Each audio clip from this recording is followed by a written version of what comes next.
Salut la mif! Donc je fais cette dernière vidéo, aujourd'hui voilà je suis au max du max. En fait je fais cette dernière vidéo, pour vous parler de mon dernier emploi et des raisons qui m'ont poussé un peu à démissionner. Donc voilà, ce sera une petite vidéo un peu en mode confession, dans laquelle un peu je vais vous expliquer mon parcours. Donc j'ai intégré cette entreprise de BTP, en 2017, en août 2017. Et au départ, voilà, tout se passait très bien, j'étais intégré. Le seul problème, c'est qu'en fait, le chef d'entreprise venait juste d'intégrer. Enfin, le chef d'entreprise était chargé d'affaires, il est passé chef d'entreprise. Et la RAF démissionnait, parce que du coup, elle avait une relation un peu assez conflictuelle avec l'ancien chef d'entreprise, c'est la raison qui l'a poussé à partir. Et du coup, moi, je suis arrivé quand comment on appelle ça? Quand la passation se faisait entre les chefs d'entreprise. Et du coup, voilà, ils m'ont embauché en tant que RAF. Voilà ce que je vous disais, l'inconvénient, c'est qu'en fait, comme il y avait une passation d'un chef d'entreprise, ça fait qu'on était de nouveau. Et le chef d'entreprise en savait autant que moi sur l'entreprise. Du coup, ça fait que c'était assez compliqué, moi, voilà, pour trouver mes marques. Il n'y avait personne qui pouvait m'expliquer les choses. Donc ça a été un peu un désavantage. En plus de ça, voilà, il n'y a pas eu trop de passation avec la RAF. Elle est restée 4 jours avant de commencer son emploi précédent. J'ai pas trop compris pourquoi ils n'avaient pas fait en sorte de faire une passation, sachant que moi j'étais disponible pour commencer plus tôt. Donc ça avait été un peu un inconvénient. Donc voilà, j'étais responsable administratif et financier et je devais gérer le travail de deux assistantes. Donc il y avait une assistante comptable. L'assistante comptable, elle venait tout juste d'arriver. Donc ça en dit long sur l'entreprise en fait. Il y avait quand même pas mal de mouvements. L'assistante comptable qui venait juste d'arriver. Et l'assistante RH qui était là depuis plus de 14 ans, je crois. Et du coup, au départ, tout se passait bien avec les deux. Enfin, plus ou moins, hein, parce que moi, je commençais tout juste à... C'était ma première expérience en tant que manager. Donc c'est vrai que peut-être que j'y suis allé un peu fort pour m'imposer. Mais il faut dire qu'en face de moi, j'avais des gens qui n'écoutaient pas ce que je disais. Tu vois, j'avais l'impression de parler dans le vent. Donc c'est peut-être pour ça que j'y suis allé peut-être un peu plus fort, dans le sens où j'avais besoin de me faire entendre. Parce que j'avais l'impression que c'était pas toujours le cas. Donc voilà, j'ai expliqué, voilà, j'ai l'impression que c'était pas toujours le cas. Donc voilà, les relations étaient assez tendues entre moi et l'assistante comptable au départ. Parce que voilà, elle avait l'impression que j'étais venu, que je faisais mon chef et qu'en gros, je lui disais ce qu'il fallait qu'elle fasse. Mais en même temps, c'était un peu mon métier, voilà, de l'accompagner, voilà, de lui expliquer des choses.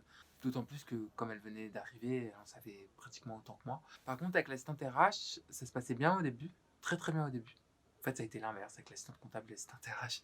Vous allez comprendre un peu la suite. L'assistante RH, ça se passait très bien au début. Elle m'a expliqué pas mal de choses. Voilà, j'ai même poussé, voilà, pour qu'on lui donne une prime parce que je trouvais que voilà, elle avait été sympa, elle m'avait montré un peu, m'avait un peu formé sur les outils, enfin la partie qu'elle connaissait, parce que pour tout ce qui était de la partie métier RAF, voilà, elle savait pas du tout ce qu'il en était, et là il a fallu que je dépende un peu. J'avais une homologue qui m'avait formé dans une autre entreprise, voilà, qui faisait la même chose que moi, qui n'avait pas pu venir beaucoup dans l'entreprise et me former sur place, mais qui était très disponible dès que je devais l'appeler, etc. Et puis il y avait quelqu'un qui était au pôle et qui s'était occupé aussi de ma formation et qui avait très bien fait les choses. Donc voilà, donc j'étais assez bien accompagné, même s'il n'y a pas eu de passation, ce que je regrette quand même, parce que la personne la mieux à même de me former, c'était la personne qui était en poste avant qu'on me recrute. Donc ça, j'avais trouvé assez dommage. Les gens, ce qui m'apportait au niveau de la holding et de mon homologue dans une entreprise de taille équivalente, c'était très bien, mais je trouvais que l'apprentissage aurait été beaucoup plus simple si il y avait eu une passation. Donc voilà, je vous expliquais que la RH, ça se passait très bien au début. Je pense qu'il a été... Enfin, ce que l'assistante comptable m'avait expliqué, c'est que l'assistante RH avait jeté mon poste et qu'elle avait remué mère ciel et terre, sur et mer, je sais pas comment on dit. Mère et ciel terre, ouais, bref. Elle avait fait, elle avait fait son possible, elle avait bien été très explicite sur le fait que voilà qu'elle voulait qu'on la recrute pour le poste que j'allais occuper. Et c'est ce qui, je pense, qui a un peu, tu vois, faussé la relation entre moi et elle. c'est que en gros, elle avait toujours voulu le poste pour lequel on m'avait recruté et elle avait eu du mal à digérer qu'un jeune de 27 ans, voilà, qu'elle soit devancée par un jeune de 27 ans qui, d'autant plus, ne connaissait rien à l'entreprise. Donc, ce que je vous disais, c'est qu'avec elle, ça se passait très bien au départ. On avait de très bonnes relations. Elle m'avait expliqué un peu comment les outils, l'utilisation des outils. Elle m'avait montré pas mal de choses sur le logiciel. Et j'avais poussé voilà, pour qu'on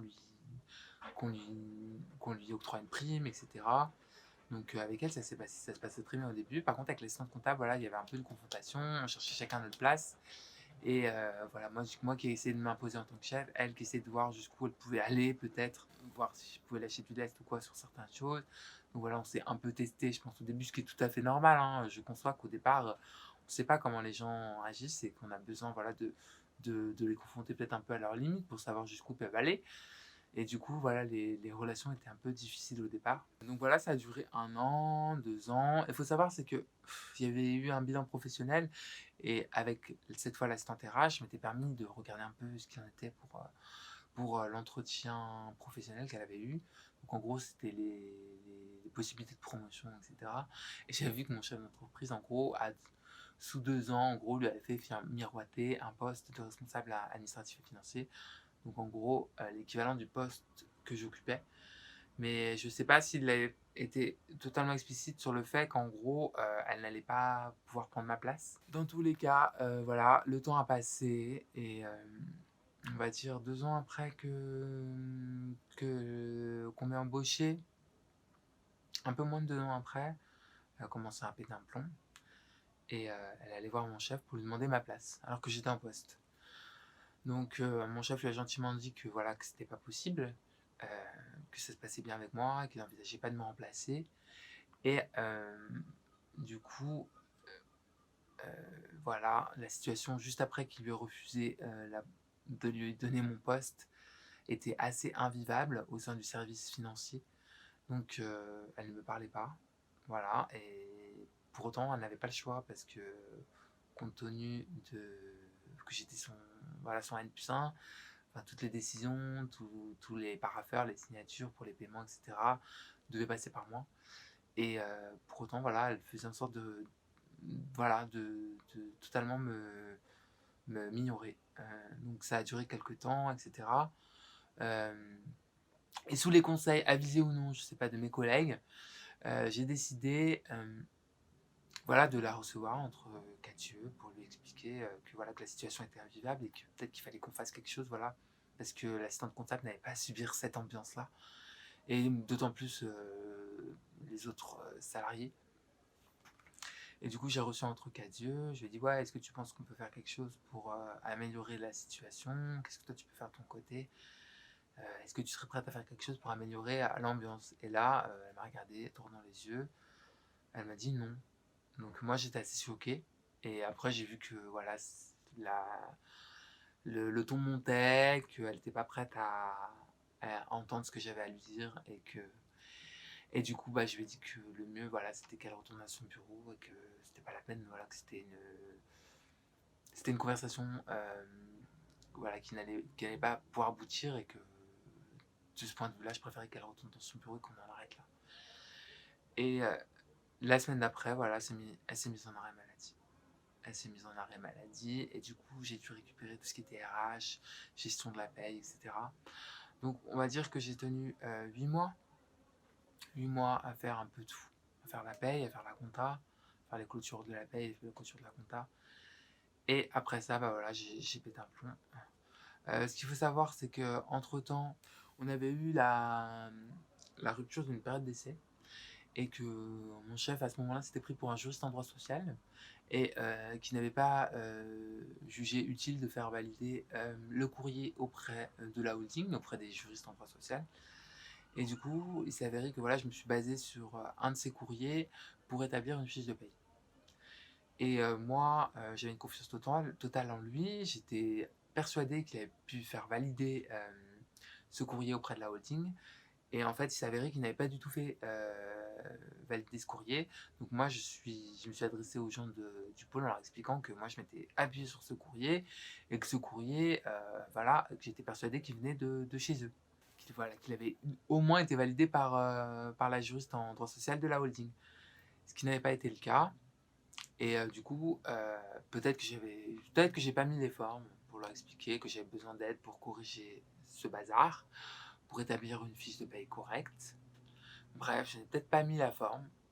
Dans tous les cas, ce qu'il faut savoir, c'est qu'il y a tout qui m'est retombé dessus. Mon chef, je sais pas si c'est un marabout ou quoi, euh, il a fait une connerie. Et la meilleure façon qu'il a trouvé de se couvrir, voilà, c'est de me remettre sur le dos le problème et en gros faire en sorte que on voit pas sa faute, mais qu'on voit moi, ma façon de m'exprimer, ma façon de demander les choses. En fait, ce qui m'avait agacé, c'est que quand j'avais besoin de rétablir cette paye, je leur avais demandé de l'aide. Le seul aide que j'avais eu, c'était une procédure, voilà, qui m'avait pas du tout aiguillé parce que moi, j'ai pas une formation paye à la base, j'ai une formation comptable. Donc, j'avais besoin d'un peu d'aide, donc j'avais un peu insisté en expliquant qu'il allait falloir un peu plus que ça pour que je puisse l'établir. Et quand j'ai dit que voilà, je pensais que le courrier venait de chez eux et que je m'étais appuyé sur ce courrier pour faire le bulletin de sortie, et voilà, donc en gros, ils se sont tous chauffés là-bas au pôle. Je sais pas si c'est un peu la mentalité un peu du Sud, j'ai pas envie de généraliser, voilà, de dire que tous les gens du Sud sont comme ça, mais en gros, j'expliquais que voilà, que le courrier avait été validé chez eux et en gros, s'il y avait une erreur qui a été faite, c'était de leur côté. Sans savoir à ce moment-là que l'erreur venait de mon chef. Et du coup, ils se sont tous chauffés le bourrichon, elle est allée la voir en disant ouais, Redouane, il dit que ce que tu fais c'est de la merde, que les courriers que tu valides, en gros, c'est le bazar, que les informations qui apparaissent là-dedans sont fausses et que c'est à cause de ça qu'il fait des payes de merde. Donc en gros, voilà, ça s'est monté le bourrichon, on s'est appelé, etc. Au final, moi, je suis quelqu'un de très rancunier, donc à partir du moment où il y avait quelque chose qui s'était passé comme ça, j'avais du mal à passer au-dessus. Donc voilà, je pouvais pas passer au-dessus. Donc concrètement, euh, surtout quand tu demandes de l'aide, au lieu voilà, de sortir de ce bourbier, voilà, on essaie de pointer du doigt la personne qui a fait la bêtise. Donc ça m'avait déplu. Au lieu de, voilà, de m'aider à trouver une solution, d'établir une paye juste. Voilà, on m'avait dit qu'il faut assumer ses erreurs. Alors ce qui m'avait... voilà, tu m'avais pris et tu m'avais étranglé, je pense que ça m'aurait fait le même effet. Parce que moi, je veux bien assumer mes erreurs, mais quand c'est pas les miennes, non. Je suis désolé, j'ai pas assumé les conneries des autres. Et surtout le fait, que mon chef, tu vois, déforme les choses et qu'il fasse passer le problème. Voilà, qu'au lieu d'assumer sa bêtise et de dire ouais, j'ai déconné sur le coup là, j'aurais pas dû faire ça. En fait, il m'a tout mis sur le dos en expliquant que moi je savais pas m'exprimer, que je parlais mal aux gens. Après, c'est vrai que je suis quelqu'un qui est assez direct, tu vois, je suis pas passé par quatre chemins pour te dire ce que je pense. Je pense que voilà, ça peut être un défaut, mais au final, ça peut être un défaut quand tu manages. Par contre, quand tu traites avec les gens en règle générale, je pense que c'est plutôt une qualité dans le sens où voilà, il n'y a pas d'ambiguïté, il n'y a pas d'insinuation. Voilà, what you see is what you get, bitch. You know what I mean. Donc, en gros, voilà. Ça, j'avais pas apprécié. En gros, il m'avait tout mis sur le dos dans le sens où il avait expliqué que c'était moi qui savais pas m'exprimer et c'était moi qui mettais la pression. Voilà, je sais pas, qui parlait mal aux gens, bref. Dans tous les cas, ça m'avait amené à... Ah oui, ce que j'avais pas expliqué aussi, c'est qu'entre-temps, après 6 mois d'arrêt maladie, mon assistante RH avait écrit un courrier en sollicitant une rupture conventionnelle, en expliquant qu'elle ne voulait plus travailler avec moi, voilà, en Bitch. écrivant noir sur blanc mon nom sur un papier. Donc je pense que ça n'a pas aidé à me donner une bonne image, tu vois, au niveau du pôle. Et ça m'a fait un peu passer pour le grand méchant loup, sachant que ça faisait 14 ans qu'elle était là, tu vois. Et du coup, voilà, j'étais un peu vu comme la bête à abattre. Ça a été un peu le coup de massue, parce que je me suis dit que peut-être que j'avais mes défauts, mais je méritais pas, tu vois, qu'on fasse une telle réputation, tu vois. Tu vois, je suis peut-être j'ai plein de défauts. Peut-être que je suis direct, peut-être que je suis un peu cash, etc. Que je dis les choses comme je les pense, tu vois, des fois, j'ai pas trop de filtres. Sur mon visage, tu peux plus ou moins lire ce que je ressens. Ça, j'avoue que quand tu manages, c'est assez délicat. Mais pour autant, je trouvais que je méritais pas d'être traité de cette façon. Parce que, honnêtement, j'ai tout fait pour qu'elle se sente à l'aise. Et je pense que la faute, c'était plutôt mon supérieur hiérarchique qui l'a peut-être fait miroiter le poste que j'occupais. Et du coup, plus ou moins, elle a senti qu'il y avait une ouverture. Sinon, je pense qu'elle n'aurait pas réagi de cette façon-là. Si elle n'avait pas senti qu'il y avait une ouverture envers ce poste, elle ne se serait pas permis d'aller voir mon chef et de lui demander mon poste alors que j'étais... Vous vous rendez compte quand même l'impact, les conséquences que ça aurait pu avoir. Je ne dis pas qu'il aurait pu dire oui, il aurait pu se débarrasser de moi. Je trouve que... Enfin, les gens, ils réalisent pas les conséquences de leurs actes. Je comprends pas, je trouve que ça se fait pas de faire les choses comme ça. Enfin, moi, mes principes, mes valeurs, mon éducation fait que je me serais jamais permis de faire un truc comme ça. Jamais de la vie. Je veux dire, et je comprends pas qu'elle n'ait pas réalisé qu'en fait, si avant mon embauche, ils lui ont pas offert l'emploi, tu vois, si, voilà, je comprends pas qu'elle n'ait pas été assez intelligente pour réaliser qu'en fait, s'il lui avait pas offert à ce moment-là, il n'allait jamais lui offrir. Donc voilà, donc ça a mis un petit coup. Et puis c'est ce qui a fait que voilà, j'ai posé ma démission. J'ai mis beaucoup de temps à réfléchir, tu vois. Je me suis dit, j'ai pesé le pour et le contre. Je me suis dit, Redouane, est-ce que tu es sûr de vouloir partir? Le poste est quand même bien, tu gagnes bien ta vie. Après, c'était dans le BTP, hein. Je vous cache pas que la bouffitude, bonjour, tu vois, enfin, bienvenue au Club Med. Enfin, je sais pas si au Club Med ils sont beaux, mais en tout cas dans la construction, ils ont des mentalités assez arriérées. Et étant donné ma personnalité, la personne que je suis, je pense pas que c'était un environnement qui était très sain pour moi. Donc j'ai bien fait de... Voilà, donc j'ai beaucoup réfléchi, j'ai pesé le pour et le contre. Et j'ai finalement décidé de poser ma démission après mon entretien individuel que j'ai eu avec mon chef. Donc on a fait le bilan sur l'année qui s'était passée, donc j'avais dit ce que je ressentais, etc. Euh, et à la fin, en gros, bah voilà, je lui ai présenté ma démission. Donc il a été assez surpris, j'ai vu sur son visage. On devait aller manger ensemble le midi. Il m'a dit, écoute, ce que tu me dis me coupe l'appétit, je préfère pas manger avec toi. J'ai pas trouvé ça très mature comme réaction venant d'un chef. Enfin, je veux dire, ok, ok, je te présente ma démission, mais bon, c'est pas la fin du monde. Enfin, je veux dire, comme on dit, personne n'est irremplaçable. Donc, voilà. J'ai présenté ma démission. C'était vraiment, voilà, j'ai vu que son visage s'est transformé. Il a fait que soupirer et il prenait son visage entre ses mains. J'étais assez surpris parce que honnêtement, compte tenu de ce qui s'était passé et par rapport à voilà, la paix de sortie de la personne de laquelle on avait interrompu la période d'essai, je me suis dit bah c'était quand même, enfin c'était dans la logique de ce qui s'était passé, de l'ambiance dans laquelle je m'étais trouvé, en plus de la RH qui demande ma place. Je comprends pas que dans le fond, il n'est pas trouvé ça logique, en fait, ma réaction, qu'il s'est pas dit, le pauvre, il est dans un environnement qui est assez toxique, tu vois. Quelqu'un qui veut sa place. euh, voilà, quand il y a des problèmes avec la holding, lui, voilà, il m'a pas soutenu, tu vois. Il m'a enfoncé de manière à ce que il ait l'air clean et que, voilà, qu'il sauve sa peau, quoi. Et du coup, je trouvais ça, enfin, c'était dans la logique, tu vois, que je présente ma démission, mais au final, il l'a pas interprété de cette façon. Il a été très surpris. Et voilà.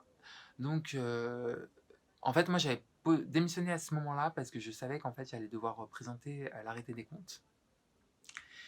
Et je voulais présenter En fait, l'arrêté trimestriel, en fait, c'est un arrêté qui est un peu plus poussé, avec des deadlines plus importantes. Et moi, je voulais pas refaire un arrêté trimestriel. Donc c'est la raison pour laquelle j'ai démissionné, j'ai présenté ma démission un peu avant février, de manière voilà, à vivre une dernière période de rush avant de partir. Voilà, je me suis dit c'était la dernière période de rush et puis après c'est fini, t'es libre. Voilà. Parce que j'étais à la... Franchement, je sais pas si on peut dire que j'étais à la limite du burn-out, mais remplacer la RH, ça faisait 8 mois que je la remplaçais. Et, euh, et je me sentais un peu seul. Ils avaient trouvé une intérimaire pour me soulager au niveau de mes tâches. Cependant, en tant qu'intérimaire sur la paye, elle avait aucun droit. Donc, autant dire que s'ils avaient pissé dans un violon, ça aurait été le même combat. Donc, voilà. J'embrasse, hein, parce que j'ai beaucoup aimé cet intérimaire et vraiment, je l'ai recrutée parce que je me suis beaucoup attachée à elle. Et si ça avait été elle dès le départ, je pense que les choses se seraient passées beaucoup mieux. Cependant, comme elle était intérimaire, voilà, elle avait aucune mainmise sur la paye. Elle pouvait pas faire grand chose vu que c'est un sujet assez sensible. Et voilà, ils octroient pas beaucoup de droits aux gens qui font la paye. Donc, c'est la raison voilà, qui m'ont poussé aussi à démissionner à ce moment-là. Donc j'ai démissionné, donc voilà. J'ai préparé mon arrêté, là, l'arrêté dont je vous parlais, voilà, qui était assez cossu. Et bam bam boum, en fait, à chaque arrêté, je vois mon chef d'entreprise et le directeur régional. Et là, en gros, voilà, ils nous consultent. En fait, tous les cadres de l'entreprise, ils les reçoivent. Et en gros, ils expliquent leurs chiffres, les commerciaux expliquent leurs chiffres. Et moi, en gros, je combine tout ça, je fais un micmac et je présente un résultat trimestriel pour l'entreprise. Donc, ils m'ont convoqué. Ce qui était totalement habituel. Ils m'ont convoqué pour que je présente les chiffres. Donc, à partir de ce moment, enfin, c'était totalement logique. Par contre, ce que je m'attendais pas, c'est que en gros, dans ce, pendant cet entretien, en gros, il s'agit de, enfin, c'était mon procès en fait. C'était mon procès. Je sais pas s'ils avaient cherché à se venger après que j'ai présenté ma démission. En tous les cas, ils m'ont rabaissé. Ils m'ont expliqué que je savais pas calculer une participation, que je savais pas calculer un IS. En gros, que je faisais mal mon emploi. Et moi, je me débattais pour essayer d'expliquer les chiffres et d'expliquer le fichier Excel qui venait de la holding. Je ne comprends pas pourquoi je devais me justifier sur les outils que j'utilisais, sachant que c'était les outils du pôle. Bref, ils étaient un peu moqueurs sur les bords. Quand j'essayais de leur expliquer comment j'avais trouvé mes chiffres, sur quels éléments je m'étais basé, etc., voilà, ils s'étaient moqués. Et ils m'avaient dit qu'en gros, heureusement qu'ils avaient pu déceler ces erreurs avant que je m'en aille, en gros. Mais je pense honnêtement qu'il n'y avait aucune erreur de ma part. D'ailleurs, j'ai écrit au DAF du pôle. D'ailleurs, je les ai mis en copie de ce mail que j'ai envoyé au DAF du pôle pour lui demander un retour voilà, sur mes calculs, sur la façon dont j'avais fait les choses, si c'était normal d'avoir calculé des choses comme ça, si le résultat était bon, si l'IS était bien calculé, etc. Il m'a confirmé que oui. Et voilà. Et du coup, ce qu'il faut savoir, c'est que le matin, normalement, il était censé recevoir tous les cadres, mais ce matin-là, ils avaient eu le temps de me recevoir que moi, en gros. Pendant 1 heure, ils m'avaient demandé des pièces justificatives pour essayer de comprendre mes calculs. Et l'heure d'après, ils m'ont reçu et ils m'ont expliqué qu'en fait, j'étais incapable. Ce que j'avais fait, c'était n'importe quoi, que je savais pas calculer un IS, que je savais pas calculer une participation, que j'avais fait n'importe quoi et qu'heureusement qu'ils avaient décelé l'erreur. Et plus j'essayais de me justifier, et plus tu vois, ils avaient un ton ironique sur le ton de la moquerie. Ah ouais, mais t'es nul quoi. En gros, c'était vraiment ça. C'était vraiment horrible. Et à la fin, enfin, pour vous présenter un peu le culot qu'ils avaient, c'est que à la fin, après m'avoir dit concrètement que j'étais nul et que je ne savais rien calculer, ils m'ont quand même demandé de former la personne qui allait me remplacer. Donc c'était, enfin enfin, on marche sur la tête quoi. On marche sur la tête. Comment, à quelle heure tu demandes à quelqu'un que tu rabaisses, tu dis qu'il est nul, qu'il ne sait pas faire son métier, et à quelle heure tu demandes de former les personnes qui vont lui succéder. J'ai envie de dire, au final, ils auraient dû être contents, tu vois. Ils auraient dû être contents, ils se débarrassaient de moi. Voilà, ils se débarrassaient de moi. Voilà, il y avait pas besoin de me rabaisser plus que ça. Je partais, j'étais nul, jackpot. Bref, dans tous les cas, mon frère, je remercie mon frère, c'est parce qu'il m'avait poussé d'écrire au DAF. Avant de partir, il m'avait dit c'est bien que tu en aies le cœur net, que tu saches si vraiment ce que tu as fait, c'est pas bon, etc. Sachant que d'autant plus, tous les arrêtés trimestriels, ils sont validés par le pôle. Hein. J'envoie toutes les pièces de tous les arrêtés trimestriels et voilà, ils sont étudiés avec les outils utilisés par le pôle. Ils les étudient et une fois que tout ça est validé, ils nous donnent no go pour faire la clôture définitive. Donc, C'est pour dire que dans tous les cas, même s'il y avait une erreur, je veux dire, il y a plusieurs niveaux de contrôle et qu'en gros, voilà, je suis pas le seul qui suis responsable dans ces différents calculs. En tous les cas, voilà, voilà, il m'avait reçu, il m'avait déglingué, je suis parti, j'étais trop mal, j'étais à deux doigts de pleurer. Vraiment, toute l'après-midi, j'étais mal. L'assistante comptable, elle est venue, elle m'a dit ouais, Redouane, ça va et tout. Je fais mais je m'attendais vraiment pas à ça. C'était mon procès, ils m'ont fait passer pour un moins que rien. Elle m'a dit mais Redouane, ils aiment pas, c'est un grand groupe.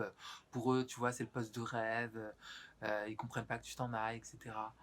Euh, Tu vois, c'est un peu leur envoyer, enfin, démissionner, de partir.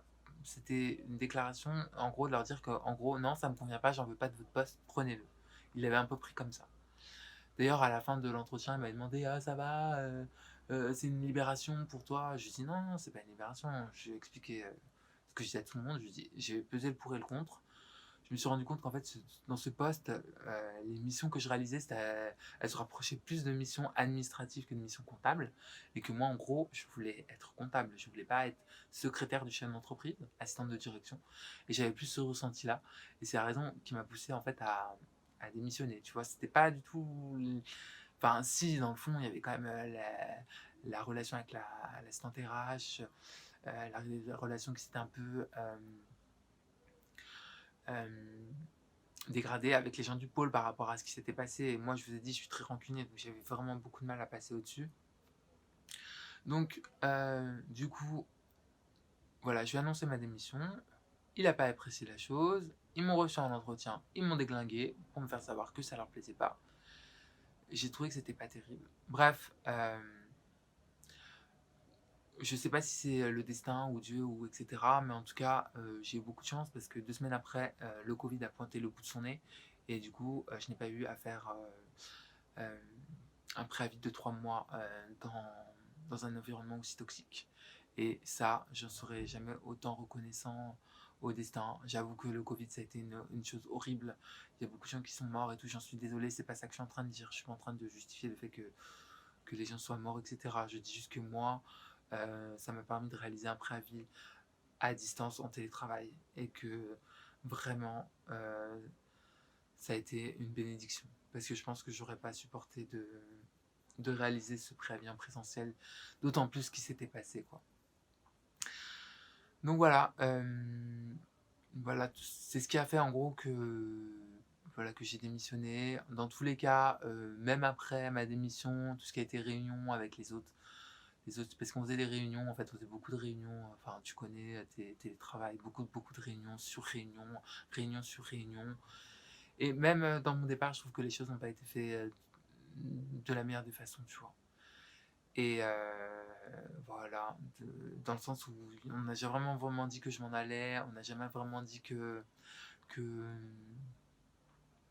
voilà, qu'elle allait avoir une passation. On a fait comme si j'étais plus là parce qu'en fait ils ont trouvé une remplaçante pour moi et elle a assisté à ces réunions et au lieu de s'adresser directement à moi, de m'expliquer les choses, en gros il parlait de ses projets en réunion avec elle alors que j'étais là. Je trouvais que c'était pas des choses qui se faisaient. Mais bon, compte tenu de ce qui s'était passé, après ce qu'il faut dire c'est que mon chef, je pensais avoir une bonne relation avec lui. Et après ce qui s'était passé, l'entretien là où vous m'avez déglingué avec le directeur régional, euh, j'avais été beaucoup surpris parce que je m'attendais à tout de lui sauf à ça. Et au final, c'est là où tu vois un peu la vraie personnalité des gens. C'est quand tu es dans des. Voilà, quand il y a des choses qui se passent qui sont pas bien, etc., dans des mauvais passes, c'est là en gros que les vrais true colors shines. Les true colors, elles apparaissent à ce moment-là, quand tu es vraiment quand tu es vraiment en difficulté. Et par rapport à ça, voilà, c'est toutes ces raisons qui m'ont conduit à démissionner, à me retrouver sans chômage, voilà, à me retrouver sans chômage, à démissionner. J'avais mis un peu de côté, un peu d'argent de côté, voilà, de manière à assurer mes arrières, mais je veux dire, j'avais pas le chômage, donc je suis parti sans rien. Tu vois, j'aurais rien demandé en plus de ça. Tu vois, si au moins j'aurais demandé une rupture conventionnelle et qu'ils voulaient, voilà, tu vois, voilà, me faire un peu m'embêter un peu par rapport à ça parce qu'ils allaient me donner un peu d'argent, mais là, ils m'ont rien donné, donc j'ai pas très bien compris. Et surtout qu'en plus, ce qu'ils ont fait, ce qu'ils m'ont reproché, c'était pas du tout avéré, parce que j'ai vu avec le DAF, et il m'a expliqué que voilà, les chiffres étaient corrects. Et en plus de ça, j'aurais fermé avant de partir en leur expliquant que j'avais vu tous les points qu'ils m'avaient reprochés avec le DAF. Et j'ai reçu une réponse de mon chef qui m'expliquait qu'il n'avait pas du tout remis en cause les calculs. Mais bon, ça en dit long. Sa réponse, au final, en dit long parce que s'il se sent obligé de se justifier dans ce sens-là, ça veut dire qu'au fond, il sait très bien comment ça s'est passé et il sait très bien qu'il est en tort. Parce que si t'as rien fait, pourquoi tu dis qu'on n'a jamais remis en doute les calculs? Enfin, je veux dire, si tu penses que t'as jamais fait ça, si tu as besoin de justifier ça, c'est qu'au fond, tu sais que d'une certaine manière, tu l'as fait. Parce que c'était pas la réponse que j'attendais. Moi, j'ai fait ce mail juste pour expliquer qu'en gros, moi, j'étais clean, que j'ai checké avec la personne avec laquelle ils auraient dû checker au final. Parce que c'était pas avec moi ils auraient dû voir ça. Et d'ailleurs, j'étais très surpris parce que quand euh, j'ai vérifié les calculs avec le DAF, je pensais qu'il allait être au moins mis au courant, ce qui n'a pas du tout été le cas. Je comprends pas qu'on puisse euh, estimer qu'une participation est surestimée enfin, reprocher à quelqu'un qu'une participation est surestimée de 15 000 euros sans en faire part tu vois, à la personne qui gère les finances au niveau du pôle. Tu vois, ça, j'ai du mal à le concevoir. Bref, ça a été le cas. Et voilà. Et je remercie beaucoup mon frère de m'avoir poussé à écrire au DAF. Parce que au moins, je suis parti en sachant que le problème, c'était pas moi. Ça m'a fait beaucoup de bien. Je pensais pas que c'était important sur le coup, mais au final, avec du recul, je me dis que c'était primordial. Donc voilà, vous savez un peu pourquoi j'ai démissionné d'un poste en CDI dans un grand groupe. Euh, Maintenant, vous avez toutes les clés. Voilà. Ce que je vous conseillerais, c'est que si jamais vous vivez une situation similaire avec des gens voilà, voilà, que vous ne vous sentez pas bien dans une entreprise, je vous dirais peut-être un peu plus d'assurer vos arrières en essayant de trouver autre chose en amont. Voilà, pour pas vous retrouver sans rien comme moi, sans chômage, sans RSA, sans rien pendant 4 mois. C'est ce que je vous conseillerais de faire. Voilà, d'assurer un peu plus vos arrières avant de prendre une telle décision. Ce qu'il faut savoir, c'est que moi j'étais chez ma mère, donc voilà, j'avais pas de loyer à payer, donc j'étais un peu. C'est peut-être ce qui m'a poussé aussi à prendre cette décision. Mais ce que je vous dirais, voilà, c'est d'assurer un peu plus vos arrières, mais de ne pas hésiter à démissionner si vous avez d'autres opportunités qui se présentent. Honnêtement, si vous ne vous sentez pas bien, faut toujours écouter son instinct. Si votre instinct vous dit que là où vous êtes, c'est pas le meilleur, voilà, le meilleur emploi pour vous, faut pas hésiter, faut écouter son instinct, faut écouter son cœur, faut pas hésiter à prendre des décisions. Moi, honnêtement, ce que je vous dis là aujourd'hui, je regrette pas du tout d'avoir pris cette décision. Si j'avais dû la reprendre, je la reprendrais. Parce que honnêtement, quand je pèse le pour et le contre, quand je réalise l'ambiance dans laquelle j'étais, enfin, l'ambiance BTP, honnêtement, je conseille pas du tout. C'est pas une ambiance qui est bienveillante. C'est un peu euh, le patriarcat qui règne avec des idées un peu conservationnistes. I don't know, bitch. Ça fait 6 mois que je suis en Angleterre, enfin que je suis en Écosse, donc les mots, ils me partent un peu de la bouche. Bref, avec des idées un peu conservatistes, ouais. Et des idées en mode blablabla. Bref, you know what I mean. En gros, des idées un peu arriérées, voilà, ils sont pas du tout ouverts vers l'avenir, etc. Donc, en ce sens-là, je suis super content, je ne regrette pas du tout mon choix, et si vraiment il y a une autre opportunité qui se présente et que vous vous sentez pas bien quelque part, n'hésitez pas à sauter le pas. Parce que honnêtement, moi à chaque fois que je suis parti, que j'ai démissionné, je ne l'ai jamais regretté. Donc j'espère que cette fois aussi je ne le regretterai pas. Enfin, parce que là j'ai démissionné d'un autre emploi pour une autre opportunité ailleurs. C'est la raison pour laquelle j'espère que cette fois je ne regretterai pas. Mais il y a un peu plus de critères à prendre en compte que dans le cas où j'étais, mais en tout cas, je ne regrette pas du tout d'être parti de là où je suis parti. Bref, merci d'avoir regardé cette vidéo. Je sais qu'elle est assez longue. J'espère qu'elle vous a plu, qu'elle vous a un peu donné des clés pour prendre d'autres décisions si jamais vous vous retrouvez un peu dans la même situation que moi. N'hésitez pas à liker cette vidéo si vous l'avez aimée. Merci de l'avoir vue jusqu'au bout. Et puis n'hésitez pas à me suivre si vous voulez regarder d'autres vidéos dans ce style-là. Parce que j'aime beaucoup faire des vidéos dans ce style-là, dans le style de l'emploi, etc. Merci à tous, je vous dis à bientôt pour une nouvelle vidéo. Ciao!